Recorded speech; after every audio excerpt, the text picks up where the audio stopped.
Looking at the key fob inside of the Honda HR-V. Similar style to a number of other Honda vehicles. You've got the Honda logo in the back. Front side of the fob, you've got lock, unlock, remote start. There's your trunk release, horn or panic alarm. And then there's a button there, and that is for the emergency access key. So if the key fob's ever died on you and you need to get inside the ride, all you're gonna do, gain access to that little keyhole there. Just with that mechanical key. And then from there, all you're gonna do,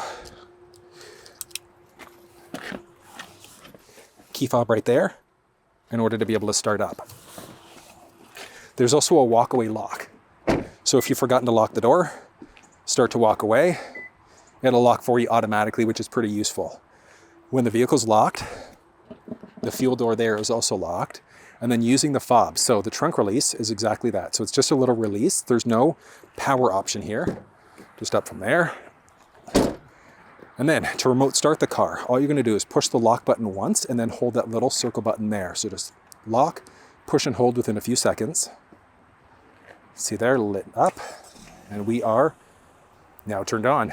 In order to turn the remote start off, all you're gonna do, push and hold that circle button again, and remote start's canceled. There's one other thing that you can do, and that's rolling the windows down using the fob. So if you take that unlock button, you're gonna push and hold it twice. You're gonna go 1, 2, and hold. Down they go. Gotta continue holding, because if you release, it's gonna stop, but that's all 4 windows. And evens open up the sunroof. I mean, for a cheap car to actually do all of that, I think that's pretty cool. Now to actually set all of these features up, what we're gonna do. Now while this is loading up, if you want walkthroughs, so you wanna know how to use all the different steering wheel buttons, go through the infotainment, etc., you'll find walkthroughs down in the description. But outside of most Hondas, where it would be controlled through the infotainment, this is actually gonna be controlled through the cluster screen here. So just gonna hit the home icon, and when you do, you're gonna get up to this screen here, and you're just going to scroll up and down. So you've got a series of different options, but you go vehicle settings, and then scrolling through your settings, you've got your meter setup, key access setup. So your door unlock, when you go to unlock on the fob, is it just the driver's door that becomes unlocked, or is it all doors?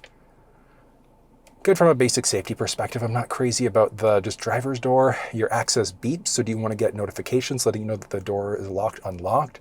You can toggle remote start on or off right there. And then go down, you've got your door set up there. Auto door lock, unlock. So when do you want the door to automatically lock or unlock? Do you want to get your walk away lock too? So that's the one, if you've forgotten to lock the door, walk away with the fob on you, it'll automatically lock.